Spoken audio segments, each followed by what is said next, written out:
Welcome to another episode of Misfits and Rejects. Today I'm joined by Itamar Marani, a Special Forces, would you call yourself an expert? Or would you an ex-Special Forces operator. Ex-Special Forces operator who's now mentoring small businesses, business people who are trying to take themselves to 6-7 figure level. Is that correct? It is, yeah. That's awesome, dude. Yeah, we met at DCBKK. Yep. We actually were attending a seminar together, and you gave a speech that I didn't get to hear, but everybody who went to was just like awestruck by it. And I think it kind of changed your trajectory a little bit. It did. And where you were thinking you were going to make your next move. Can you talk to the audience a little bit about that? So it was my first time ever giving a speech about any of my past experience. So I was also in the Special Forces for a while, and I also worked for my government for a while. So I did perform several positions of doing undercover security work abroad on behalf of the government. And I didn't realize I had anything unique because all the people that I grew up with and like my friends were from the same spectrum of life. And it was during a Junto, one of the DC meetups that we have once a month, that somebody asked me like, Itamar, what's your background, man? Like, how did you get to the DC? And so I kind of shared my background, did the Special Forces, worked in the government, I was chief of security for an oligarch and all that. And they were like, what? We just learned SEO because we wanted to stay at a beach in Thailand. And I was like, oh, okay. They're like, you should share your story. So the DC, I decided just to give a presentation, and I tried to give, so something I realized that a lot of people, a lot of my friends and business owners, they're like, this is a really valuable tool you have, is that I'm very calm when things go wrong. And I was like, okay, how can I distill this and give this to the people in the DC? Because up until then, I'd been running a Facebook ads agency. I decided this is the quickest way I can make to stop working for that oligarch. I didn't want to work with him anymore. And to start basically bringing value that's very fiscally quantifiable into the marketplace. And it was a quick connection, businesses that are already going, I can bring them more customers, I can charge for those customers. And that was just an entry point. And I also thought it would never be a wasted time for me to learn marketing and sales in the 20, 30-year outlook of my life. So that's what I was doing. And at the end of the talk, I just said, guys, if you appreciated this talk, I'm a little bit lost right now, to be honest. There's a lot of very smart people in the room. I run an ads agency right now. I'm not really sure how to implement this skill set that we just talked about into that, or how to bring it into business. Let's open it for Q&A. I don't want to rob the room, but if you have time afterwards and you'd like to give me a suggestion, I'd love to hear it. And a bunch of people came up to me after the talk and they were like, man, that was an awesome talk. What the hell are you doing running Facebook ads? And it started to become like the theme of the weekend. That people would come up to me and be like, that's a great talk. I'd be like, wow, thank you, and all that. They'd be like, but what are you doing? Are you blind? And I was like, kind of, I guess. So it never occurred to you? Not really. Not really. It's like I always felt comfortable like being in the front and leading. Right. I always enjoyed that. And there was something when I was younger that I was like, maybe I'll get into public speaking at one point. But I guess I didn't think that I had something that was so tangible of value that people would want. And when people came up to me and they're like, can we pay you to mentor us and help us lead our teams? And I was like, man, I would love to do that. Because like really just, I love helping first. Like I'm also a jiu-jitsu black belt, and teaching is one of my favorite things. It's like more so than training. I really love teaching and like sharing knowledge. And so it was just kind of an easy click. And it sounds like a click though that came without really knowing it was about to come. I had no idea. So like honestly, the reason I did the talk was because I'm fairly new in that community, and I was also fairly new in business. And I knew there'd be a lot of people there that are so much better than me. So I was thinking, what's a way I can give something really cool to the community? And maybe somebody would be like, Itamar, okay, you're starting out, let us help you a bit with your ads agency. That was like my best case scenario. You know what I mean? I never thought that people would be like, this is what you're supposed to be doing. Why did you do it?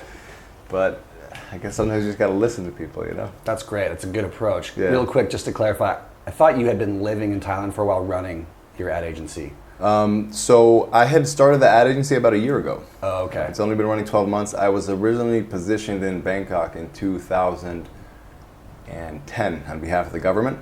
Okay. I then finished that up at about 2011. I came back here just to kind of travel around Southeast Asia a little bit.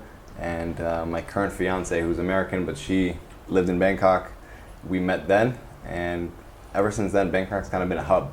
So when I worked in the private sector in counterterrorism, I would fly out every month to somewhere else. I'd do like a month work, a month of paid leave. That was kind of my work schedule. Mm-hmm. So I'd just fly to wherever in the world I needed to work, and then I'd fly back to Bangkok.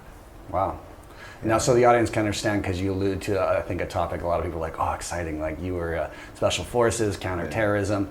That was for the Israeli government. Yeah, so IDF, Israel Defense Force, the special forces. Okay. And then for the Israeli government, I was in our version of the FBI or CIA, MI5, MI6, whatever you want to call it.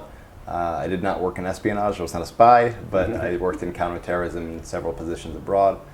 And I was also very fortunate to work in our federal services. Our most prestigious program is the Air Marshal program, which I know is a bit different than the States, but I was very fortunate to also be a part of it, and I was the youngest one in history, which is pretty cool. The youngest one in history being Air Marshal. Yeah. What does the Air Marshal do? An Air Marshal is a person who stops 9/11 from happening. Okay. So if terrorists try to hijack a plane, there's a team there to intervene and make sure that everyone gets home safe. So you're on the flight. Yep. People are planted on flights, or is there always an Air Marshal on every single flight? It varies from country. Okay. In Israel, it's by national law. It's public information that all Israeli flag carriers, so not all flights that go to Israel, like if a United flight comes to Israel, that's different. But every El Al, Israel, and Arkia flight, it's by law that there are Air Marshals on the flight holding it down. Okay. Yeah. So what little I know about growing up in Israel is that everybody has to serve, correct? And so you growing up knowing this is going to be something you have to do, did you already have a plan to kind of take that path and become a special forces person, or were you chosen because of some skill set that you had that you were just kind of plucked out and said, no, you're going to come do this? So it is kind of, it's inevitable, you know, that you're going to join the military. And also my great-grandparents all got wiped out in the Holocaust. And so there was like a strong why. That it's not from even like, I never wanted to be a warrior. That was nothing that I grew up and I was like, I like to fight. But it was kind of like a feeling of, it's like, I have an opportunity to defend myself and to actually build us a home, where my great-grandparents and my grandparents who were like had to flee, they did not have this opportunity. And it was also just I come from a militaristic family. Like my older brother, special forces. My father was special forces. He was a major. My mother was a captain. You know, she wasn't combat, but she was a captain. And it's just kind of what the Marani family does. Okay. Yeah, and it's like I wasn't too crazy like about the military. My older brother, like when he was 16, he was obsessed. He was running up sand hills, you know, he was going after it. And with me, I just kind of trickled in. I was like, okay, I'm going to join the military, so might as well join and go as high as possible. And there is a tryout and selection phase. So there's an initial phase where you go for one day to like the recruitment office. They just run several tests, like a very basic IQ test, a physical and all that. And from there on, you start getting filtered and you do physical tryouts, you do 1 day tryouts, 2 day tryouts, 3 day tryouts, and you kind of progress along the route until you actually get chosen into a unit. So it's not mandatory to be even combat. There's so many ways to get out of actually being combat. Combat is only 10% of the military. It's not what people think. And to special forces, you have to go through a lot of tryouts to get into it. And then the training itself, when you do get accepted, as an American, we have, you know, BUDS, which is for the SEALs. We have the Ranger School. We have whatever. How does it compare? What's it like for you as a Special Forces operator? So it's much longer. Okay. It's interesting. The BUDS, I think, is 6 months, I believe. Okay. Like our units, like from the point where you get drafted until you're actually certified as an operator who's allowed to go on missions and you get your insignia and all that, it's a 20-month thing. Which is, I'm very curious to see how the Americans do it, because they must be doing it, honestly, just more effectively and more efficiently. I feel like they're spreading tasks more, better or whatnot, and we're still a young military, so it's a 20-month process. And it's like intense, 20 months. Like it starts out and kind of weans down. Okay. So it's like at first there you have boot camp, which you do with what we call like the big military. You do inside the regular brigades or combat troops. I'm sorry, my English vernacular military isn't great. It's okay. And then you do 4 months of that. You just kind of learn how the military works. Then they take you into advanced unit boot camp, away from the big military and the special forces units. And that's basically like Hell Week times 8 weeks of Hell Week. And once you graduate from there, it starts to gradually get a little less mentally tough, physically tough, and now you're training more of your skills. They're always messing with you. There's always a fog. You have no idea when you're going to go to sleep. You have no idea if you're going to get enough sleep tonight. You don't know if you're going home. You don't know when you're going to eat. There's always a fog. They always try to like make you just be able to survive and thrive in uncertainty. Uncertainty is just life, and that's kind of what you learn to. But it gradually gets easier, and they gradually treat you better and with more respect, and because you earn it, you know. So in the American system, as I understand, they break you down, they strip you of your identity and try to build you in the American soldier. And I remember hearing from one Israeli that that's not how the Israeli system works. How does it work? So my first day in the military, and again, this is special forces. It's very different than the other things. And I started out in the most elite unit. There were 12 of us out of the entire age range. And the officer sat us down. He was like, guys, my name is Yoni. If you can't handle being able to call me Yoni, not sir, yes sir, but call me Yoni, and then when I tell you to do something, you do it, you're not mature enough to be here. And it was very much about that. It's like we have a very, very strong mission of our why here. We're trying to protect the country so we have an ability to actually live in peace. It's like, I don't need to tear you down. I don't need to do this. It's like if you're not ready and able to be here, you're just not going to be here. But again, that's special forces because it's a voluntary thing. You have to always prove that you want to be there. It's different, you know what I mean? Right, but so that's not like an ethos throughout the whole military structure within Israel? They don't try to tear you down, and it's also, it's like I don't think a lot of things that fly in the U.S. military, like where you see, like in Full Metal Jacket, where the guy is tearing them apart, cussing at them and all that, I don't think that would fly in Israel. It's like, because everybody knows everybody, and because it's also the big part of the military, one of its biggest goals is also to educate the generation and like make them better human beings for the country. So I don't think that's what they're trying to do. They're not trying to create just war machines. They're trying to create human beings that are good human beings and good civilians, and now they have to conduct in war for the next couple of years.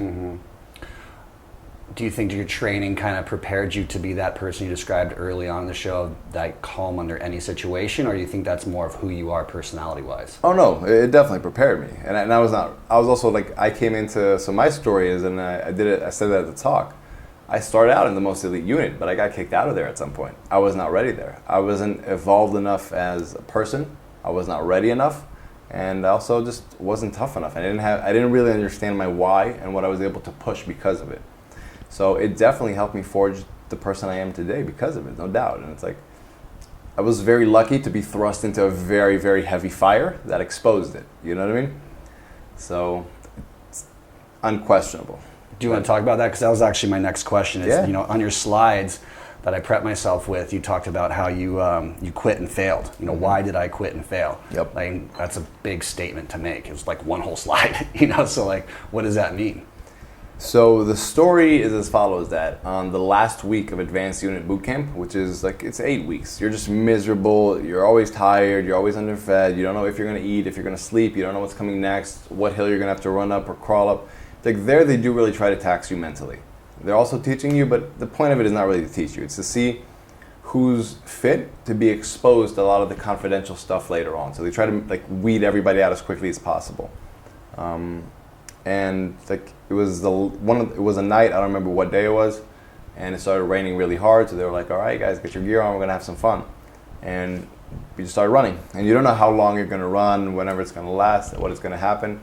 And around, I think, like the 10K mark, I always struggled with the long runs. I wasn't a good long distance runner. I was good at sprints, good at Krav Maga, but the long distance thing were always very challenging for me. Around the 10K mark, the officer came to me and he's like, "Itamar, you all right?" Because I'd always struggled on the runs, and I was like, "Yeah, I'm okay." And he's like, "Do you want to take a rest?" And I was like, "Yeah, I can take a rest for a second." And he was like, "Truck's right there, man. Let me walk you to the truck." And that was the moment I quit. There was no ceremonial bell ringing or anything like that. Was it quitting though, or was it like, did you know he wasn't really offering you a rest? It doesn't matter. That's the thing. And I think that was a big lesson that I got mad at the beginning, but that's a big and true lesson. It's like, I quit. I chose to go sit down. I knew that like they don't want someone there who's going to take a seat. They want someone there who's going to be like, what was that? You think you need to ask me if I'm okay? Like, watch this. Okay. You know what I mean? It's like, I would now want to go to war with somebody who would want to take a seat. And it's the same thing. Like, I wasn't ready then. But it sounds like you went back and... So after I started from the most elite, and I got kicked out of that, and I went into like another very nice special forces unit. Okay, so you were not completely, you had options. Yes, because again, it's a trickle down kind of thing. So if you start here, you go down to here, and you go down to here, and you go down to here.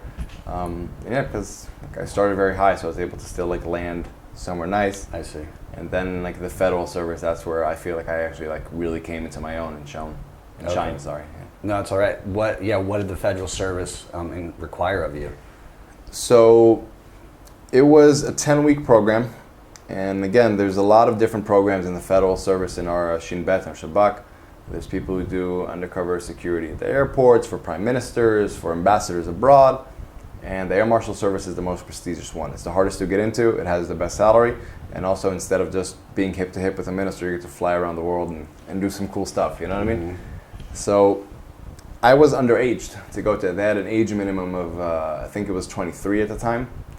And I really wanted to go to it because I felt like I still had something to do, to prove to myself and like who I want to become. And I was very lucky to know a couple people in the service, and I got a very, very nice letter of recommendation from my superior officer, which I think was more because he liked me, like me and him gelled really well. We had good laughs together, we had a good time, more so than, I think he talked me up more than I deserved at that time. But long story short, I was able to go through a bunch of committees and get in, and they were like, you're underage, we're gonna try to kick you out. Like there was one like bad cop in the committee, and he was like, I'm looking for you to fail. And the whole course was kind of like that atmosphere. But I was just able to really dig, and I had a strong why, and I was like, I was kind of like traumatized from the first unit, and I was like, I don't ever want to be able to say I gave up in anything. I want to always give it like, not just 100%, but I want to be the guy that makes people nervous because like, oh, he's so prepared. You know what I mean? I want to set a standard. And yeah, I was able to graduate. Graduated with honors. I was later on approached to actually be an instructor at the compound for Krav Maga.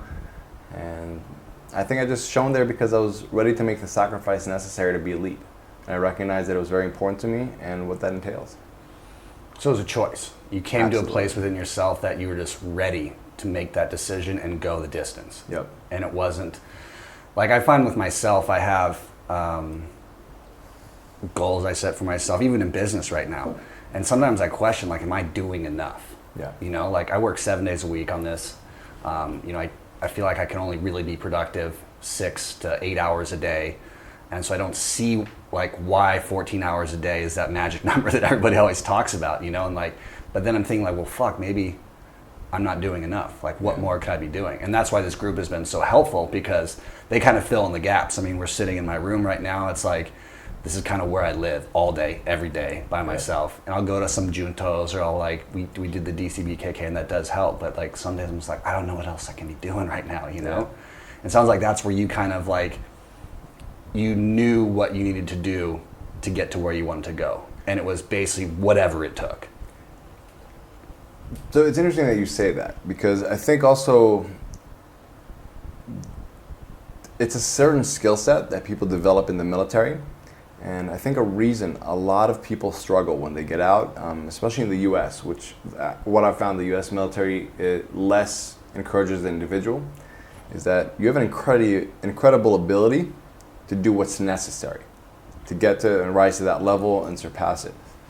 But what we do now as entrepreneurs, it requires a lot of just individual creativity and like mapping out where you want to get to. And it's a completely different skill set. So even if I'm incredibly good at just going hard and going the extra limit, if I don't know where to direct that to, it can be very challenging. So it's kind of like not the question you asked me. But I can see the difference now. Yeah. When you have someone telling you like, this is what you have to do to get there, it's just you do it. Versus us, we're trying to be creative, adjust, adapt, and move in a direction that is all going to help us grow our businesses to where we want to get it, and that's very gray. So There's no clear path. Yeah, think about it this way. It's like, how easy would it be if you showed up to entrepreneur work every day and there was an outline, this is what you got to do, this is the 110%, this is the 150%. You could smash it every day.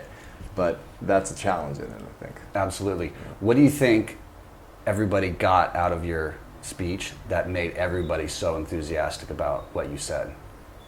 I said first off, I owned up to it. I feel like I wasn't born tough. I think a lot of people in the community viewed me as like, yo, Itamar is this super disciplined dude. He just goes after it. He's very honest. He has a lot of integrity. He's tough. It's like, he's got that special forces like magic sauce that everyone's talking about right now. And it's like, I want more of that. And I was like, I wasn't born with it. I got kicked out of my first unit because I was not ready. And I also shared that mental module thing about how what I used in order to basically foster a better mindset and be able to make better decisions while I'm under stress so that I don't make decisions that I regret, like saying, yeah, I'll go rest in the truck. And I think that was the thing. I wanted to empower people to think like the special forces guys, maybe some of them are, but most people aren't born tough. They have certain things in life that push them to their limits, and some of us are lucky enough to have good people in our corner to help us rise after we fall and build stronger. And hopefully that's what I got across. And I also wanted to not just do it in a motivational hoorah place, but really give them a practical tool that they can immediately implement in their life. And I think what we also did, which was I haven't seen anyone else do it in the DC, during my talk, they actually did work. So we learned it, we learned the story, we got a little bit motivated, then we got a very practical thing to do, and they did it there. We stopped for 5 minutes, everybody did the exercise so they can actually implement it in their life, get their reps in, start working, and go from there. And I think that was really valuable for people to see it in action. And so you could implement it immediately. Can you share what it is for our audience right now, the mental module you described? Yeah, so what happens is when we're under stress, we make faulty decisions, okay? There's 3 big detrimental factors that hinder our decision-making ability. It's 1, the complexity of the task at hand, which is a given. If it's very complex, we get stressed out about it. There's the workload. So even if it's a very simple task, but we have a million of these things to do before tomorrow morning, it can mess with our head and again cause us a little bit of anxiety. And the third is stressors, whether they're biological, we're hungry, we're tired, we haven't had our cup of coffee, or people who smoke haven't had their cigarette, whatever it may be, or external stressors, like there's construction work going on outside, we got money problems, the client is bothering us, the wife is bothering us, whatever it may be. And the thing is that all these stressors, the only time they actually have an impact is when you're performing a task that's time sensitive. Once the task is not time sensitive, you can break a complex task into small little tasks. If the workload is great, it doesn't matter. I mean, like if you need to complete this task only 10 years from now, you can just break it down and do it gradually. The stressors, the biological ones, you can get some sleep, you can get some food, get a cup of coffee. The external ones, you can work it out. You can move yourself to a different location if there's construction work, whatever it may be. And that was the point I tried to get across. It's like, okay, I made a bad decision because I wasn't prepared for this situation to happen. And I didn't have a preconceived answer in my head, but what would I say to the officer if he tries to mess with me and try to tell me, like, do you want to sit down and get some rest? So there's this mental module formula that I created then. It goes like if, then, because. So because is my why. What's my big driving factor that's going to allow me to actually want to overcome, to persevere, to whatever it may be. If is a situation that may arise. That'll be a breaking point for me. And the then is the action I'm going to take. So after that first thing in the first unit, it's like if in the second unit I get put in a situation where I think I want to quit, then regardless of how I feel in that current moment, I am going to push through, and I can quit 10 minutes after it's all done if I still really want, because I remember how much I regretted that first decision and how much I still feel ashamed of it, how terrible it made me feel, and I don't want to repeat that because it's important to me to become a better person at that. And when you start creating these mental modules of if, then, because, you kind of are ahead of the game because you're not making decisions in real time and having all these emotional barriers just act as detrimental factors to you. Everybody else is thinking in real time and they're distracted by their emotions, but you got this like bank of mental modules just in your back pocket you can pull out at the ready. And that's what we did there. I said the first thing we're going to do is an if, then, because for the conference. Like, who here is an introvert that's regretted not reaching out to people? Who here is an extrovert that's regretted talking a little too much and not opening up his ears and listening? Who has one person they really want to connect to, but they feel like if they're not ready for it, they're just going to kind of miss out on it. So we gave them 5 minutes, and they made an if, then, because for the conference. And there was one guy, he was nice enough to share his mental module with everybody, and he says that he sometimes he acts like an asshole, his words, and he's not kind. And he said that he probably thinks that happens because his default is, because he's a little bit insecure, his default is to mask it up. So he said, if I actually meet with somebody who I want to connect and he had a person in mind, then I'll actually be kind and generous and compassionate and try to reach out to him in a genuine way, because it's important to me to make this connection, but even more so, it's important to me to be true to myself and not just mask that up. And that's a big thing, you know what I mean? That someone did that in 5 minutes. And afterwards we did a similar thing for people's business and their personal safety when traveling. And a lot of people came up to me and said, got them great results, actually made the money. And I was like, wow, okay. I didn't know it was this applicable across the board, but. That's magical, man. Yeah. That's so cool. Yeah. I mean, as you're saying it, I kind of have one I use for my own frustrating moments where it's like, I'm banging my head against the computer because some like technical system isn't functioning right. I know I can figure it out, but it's not happening now. And then I'll just get up and like go take some laps around the block or something like that. Take a few hours off and then come back and approach it again. That seems to work. But you can also apply it like approaching girls, approaching guys, or a business meeting that you want to take with somebody that because like you can mentally map it out. So when you do encounter something that stops you or some roadblock, you can have an answer for how to get around it. I think, and that was something I said in the talk that I think motivated a lot of people. Because like, you guys know why people don't prepare? There's two reasons. One, people are lazy. It's like creating mental modules before I have a conference, before I have a talk, before I have a meeting, whatever, it takes time. There's no magic hack here. It takes time to think of various situations. And again, you can go very general, you can go very specific, but it still takes time. So people don't do it, one, because they're lazy. That's just the real truth. The second reason is fear. And people really procrastinate and hold off on thinking about these mental modules, about a situation they're going to face, because they're so terrified of the situation. They're just like, you know what, I'm not going to look at it right now. When I get to it, I get to it, and then they get to it unprepared. And the thing is, those are human tendencies. It's understandable to feel that way. However, it's not acceptable to use that as an excuse. It's not a valid excuse, because quite simply, there are no valid excuses. Like I said earlier, the fact that I got tricked or whatever into going into the truck, that's not an excuse. It's like, I quit. It's on me. You know what I mean? So again, not recognizing that the fear is not valid. It's valid for you to feel that way. It's not valid for you to overcome it. Mm-hmm. The laziness, it's not valid, period. Like the fear I have compassion about, I understand it. But if you want to get to where you want to go, you have to overcome it. So now with your kind of new path in life, if you will, where are you trying to get to? Like what goals have you set for yourself, near term, long term? So I have my personal goals. I'm engaged now, and I want to be an amazing husband to my wife. And it's like I make a large amount of efforts to not just put in work, but to put in smart work and quantify really what makes her happy and what I can do in order to facilitate that. I want to be an amazing father for my kids, and I want to make a business that facilitates that. And I want to have a business that also helps people. So that's really important to me. And yes, that's what I'm doing. My short-term goals are for this year. I've decided with this new business, I'm going to hit $1 million in profit. I want to speak in corporate. I want to share this message. I want to also I'm already doing one-on-one coaching with several people. And I also want to go into public speaking a little bit. It's like that was the first presentation I ever made. I was very surprised it went that well, but I feel like if it went that well, people are telling me this, I should lean into it. And I definitely just enjoyed it tremendously. So something that I enjoy tremendously, people enjoy tremendously, I think that's a good marriage. I have no doubt. So have you been since post, DCBKK, like what have you been doing? Have you been calling people saying like, hey, I'm Itamar, I do public speaking on these topics? Like have you started making those calls? I have gotten in contact with a lot of TEDx people. Hopefully that'll work out within the next week. I have already scheduled 2 talks in Bangkok.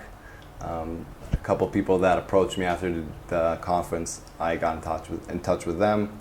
We're starting coaching now, just taking massive action. So when it came to your if then because, when you made that first call to the TEDx people or the big ones, the ones that you're like, this is like serious, what was it? What was your mental? The mental module was basically it's like I know who I want to become. It's like I want to become elite in everything I do. And I understand that it's going to take a lot of work, but I also love the fact that it takes a lot of work because there's the opportunity, because most people are lazy. So I said my because was like, I want to get to big things this year. I want to do something that's not just going to get me a result, but that I'm going to have to change in order to get that result. I'm going to have to become a different level of Itamar to get those results. And like that drives me. That gives me fire to be like, I'm going to be 1 year from now. I don't want to say, oh, I just did this. I want to say, whoa, I changed. I became a better person in order to achieve these massive goals. And the if was like, if I meet any resistance, I'm going to try to figure, not just bulldoze through it, but really try to figure this out in a systematic manner. So I approached people who had spoken in TEDx. I was like, what are these people looking for? Because I know from my background, I might come off as a little bit aggressive or abrasive or whatever it may be. So like, how do I fit into this niche so that I get my desired outcome? So if I want to approach people from TEDx, then I have to educate myself a lot, and I have to figure out this puzzle because I really want to get this result to get to the next level. Beautifully said. So it sounds like you creatively come up with this idea, okay, TEDx is where I want to be. Logically to you, it comes into your head that, okay, approaching people who've already done TEDx is the next step.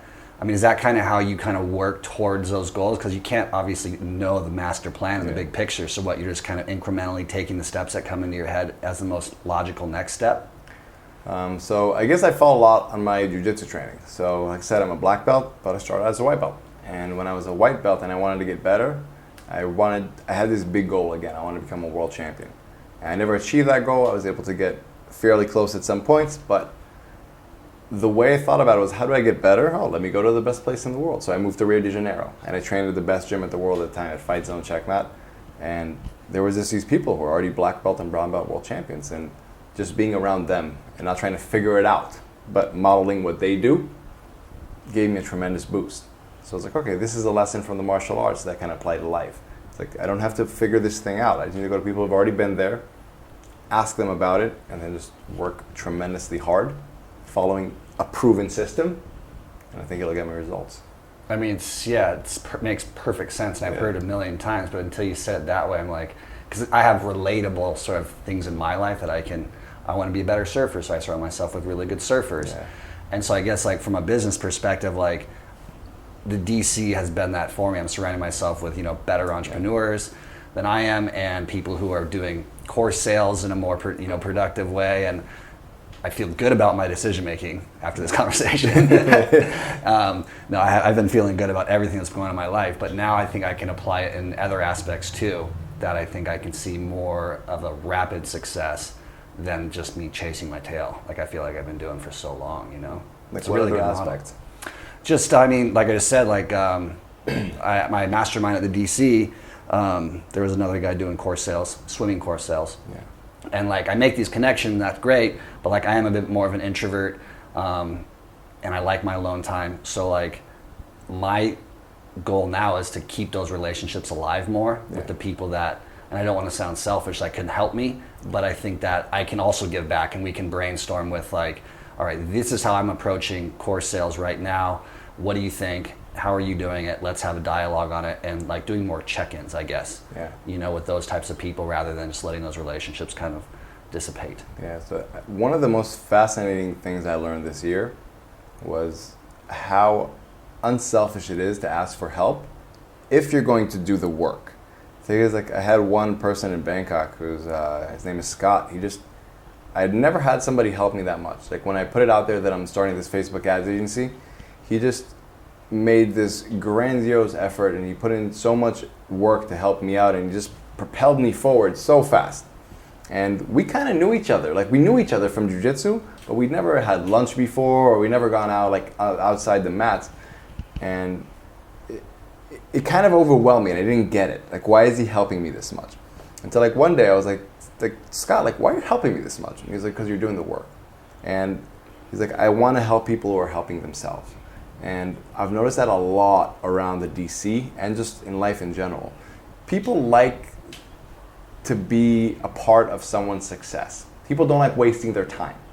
And when people feel like, oh my God, if I help you, you're going to succeed, and I'm going to get to see that and feel good about myself, people generally enjoy it. So it is kind of a trade-off. They're giving you knowledge, but you're giving them a big emotional kick if you follow through. And again, I think this is also, it's a great opportunity because most people don't follow through when they ask for advice.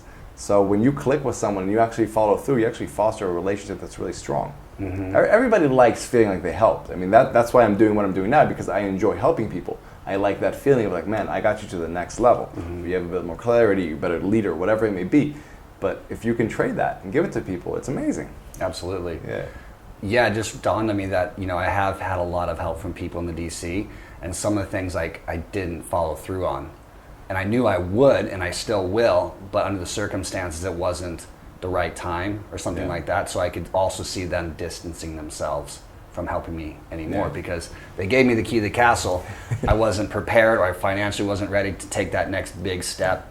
And like with Facebook ads or something like that, then it's like, oh, okay, cool, maybe just not ready yet. We're still homies, like we're still cool, but I can really relate to what you're saying. Like, and me too, when I help people with their surfing, like I have so much free information, and there's one guy who's taken his surfing to a whole new level because he's implementing everything. He does everything I tell him to do. Yeah. Religiously. Doesn't that feel great? Don't you want to help him regardless of like the fiscal? Yeah. You know what I mean? 100%. Yeah, it's awesome. What do you think about guys like, Goggins and like Jocko? Yeah. I think they're doing great service to the world. Really? I obviously have differing opinions on some of their things. And I think Goggins and Jocko are incredibly different. They're completely two sides of the spectrum. They're just like, people only see because they're from afar. Yeah. They just see them as one and the same. But Jocko and Goggins are completely, completely different. I think their messaging is powerful. I think Goggins has a lot to share as far as people not making excuses and how powerful it can serve them. I think he takes it obviously to an extreme, but I think the world is of benefit because he takes it to the extreme and that message gets across. It's like you have to yell very loud for people to hear you over the internet, whatever it may be. I don't agree with a lot of the things he says and a lot of the way he goes about things, but I think he does a tremendous service. I think Jocko's ability to articulate principles is of such value. I have nothing but praise for the way he's able to distill lessons from the Special Forces community and make them very clear so that people can take them. Like, I read his book, I knew everything in there, but how he articulated it, that was a lesson in leadership for myself. I was like, this is really good stuff, the way he's able to articulate it very clearly, and that's why he was seen as a great leader in the SEAL teams. Do you see yourself applying your mental module to like reaching out to him? Definitely. And learning from him, from his podcast, from his speaking engagements, and doing that? So I kind of feel almost insulted that you think I haven't reached out to him yet. It's been a week since I did the talk. Okay. Jesus, good for you, dude. Yeah. You are a man on a mission. Yeah. Well done, dude. Yeah, that's so awesome. I try to figure out who are my mutual connections, because he's also a black belt. I've looked at my mutual connections and all that, and I've reached out to a couple people. I haven't heard back yet, but we'll follow up with them as well. Good for you. Yeah.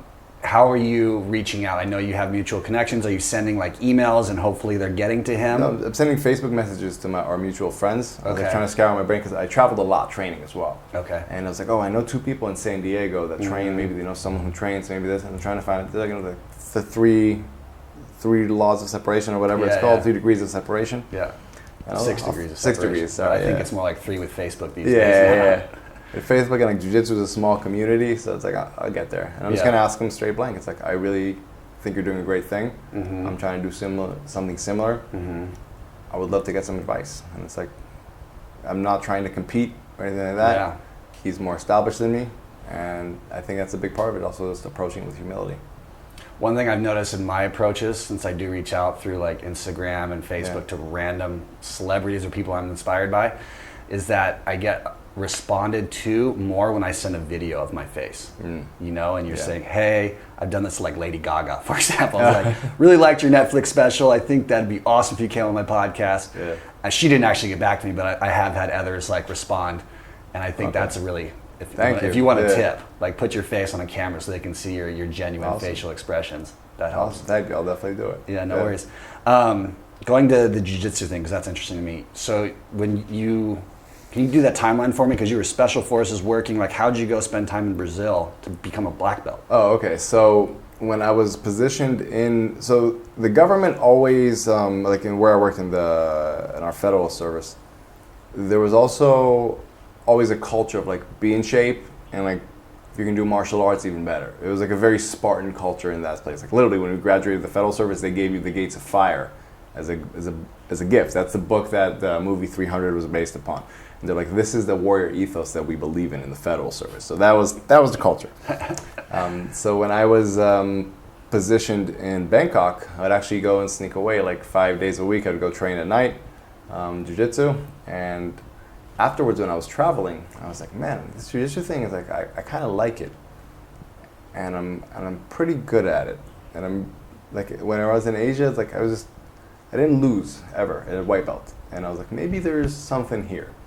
And I just met my fiance when I was traveling, and she did something that was very inspiring to me. She left home and she just became like a yoga and Pilates instructor in Bangkok, and now she's gone all the way where she works with the royal family. She does teacher trainings all across Southeast Asia, and I was like, wow, this person's like living her dream. Like, this could be a thing, you know what I mean?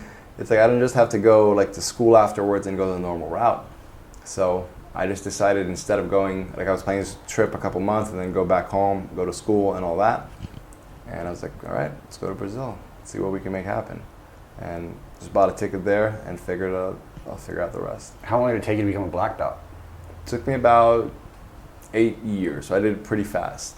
It took me about 8 years. And you were living in Brazil for 8 years? No, so I was going back and forth. I lived for a while in the States as well, in California, near Boston, in Thailand again. It's like the relationship with my fiance was very important for me to keep, so we did have some times where we were apart from each other. We did long distance, which was terrible, but made a lot of bounces back to Brazil. And yeah, it took me a while also to get back there to get my black belt again for my instructor. But that's who gave it to you, the Brazilian school? Yeah, he moved to Portugal.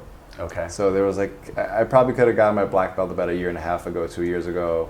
It looked like from the competitions I was doing, I was ready, but we had to make it work. I went to see him and he was like, bro, it's time, Itamar. So I was like, awesome. No way. Yeah. So it was just like, he's like new, it wasn't. Yeah, and it's like, it's just, I always try to be hard on myself, but my instructor is a 9-time world champion and he's created black belt world champions. So having him say that was like a great sense of validation, because I'm no longer in Brazil training with the baddest of the baddest. I'm in Thailand, and it's like there's different levels to it, obviously. So it was great going to Portugal, training with him, and him telling me it's time. So who is he? Can you tell the audience? Yeah, his name is Ricardo Vieira. He's one of the founders of Checkmat, which is one, I would say, the top 5 best teams on the planet. They have a giant global reach. The best fighter, the best overall fighter on the planet, Puchacha, is from Checkmat. And yeah, he's an amazing instructor. His way of looking at jiu-jitsu has taught me a lot about how I should approach problem solving in life, because he never does any moves. It's more about understanding the concepts behind why things work and how to learn. And yeah, Ricardo Vieira, if you're ever in Portugal, go check him out. He's also just the giant sweetheart. That's rad, dude. If you would like to share with the audience one thing about yourself, or that you'd like them to know about you, as you're moving forward to become, a special forces, mentor for business owners and anyone in general who just wants to like level up their life, their business, what's one thing you'd like them to know about you and kind of your trajectory and how you're going to approach this? It's a good question. I guess what I was thinking about, how it separates what I don't agree with Goggins or Jocko, and where I see myself being a bit different, is that I want to also be compassionate. And that's the thing. Like, I faced failure. I didn't just start out in the SEAL teams and blast my way up. Like, I had to struggle to get there. So I understand also what that path entails, and that it's not just going to like zip up. You're not just going to overcome, and it's not going to be this like how Goggins had this monumental like turn in his life and he just shot up. Like, for me, it was a lot of ups and downs. Even in the second unit, I wasn't a star. In the Federal Service, I was a star. I was ready, and from the jiu-jitsu scene and so on. And I guess that's what I want people to see. Like, people who are really ready to get after it, they have a big goal, and they've already started out. They got a fire going, and now they just need someone to help them pour fuel all over it and make it erupt. That's what I would love to help them with. And helping people is my passion. So I feel like if I can marinate that with the tactical skills, those mental modules are just the tip of the iceberg of so many things, but also to help them hold themselves accountable and strive to be better and be willing to make those sacrifices because they know who they can become. I would love to help them with that. That's awesome, dude. And then do you have a website? I do. It's maraniconsulting.com. I'm sure you can post a link somewhere. It'll be in the show notes for sure. Yeah, maraniconsulting.com. They can find me on Facebook. I do lives quite often. I talk about leadership, about how to deal with stress through mental toughness and fortitude, and these various kind of lessons from the Special Forces. Awesome, dude. One more final question. Can you speak to one audience member who is inspired by what you just said, or maybe there is one out there who's kind of still hesitant, a little fearful of taking that first step into the unknown, taking that first trip, starting that business? What could you say to maybe motivate them, inspire them to take that first step in the unknown? The fact that you're afraid right now, that there's this unknown and you don't want to do it, we're not all unique as individuals. As much as we want to say that, if you're feeling that, there's 1,000 other people that are feeling that. And therein lies the opportunity. And that's the beautiful thing. Those other 1,000 people are not going to do it. So it's much easier to do it because that fear exists there. And that's the beauty of it. 1,000 people, they feel uncomfortable, they're not going to do it. So you don't have to be technically smart. You don't have to be super sophisticated, intelligent, talented, gifted, whatever. If you simply make that step to where most people just don't want to step to, you have a tremendous advantage over the rest of the field, because there isn't a rest of the field. And I think that's something to always lean into. When you're feeling uncomfortable, when you're feeling scared, recognize that as an amazing opportunity, because if you just do it, without regards to skill set, you're already creating separation and allowing yourself to succeed. Beautifully said, brother. Thank you for joining me. Definitely, man. Thank you for having me. Appreciate it. That was dope, dude. Yeah. That was super good. Yeah, loved it. I love going down those routes.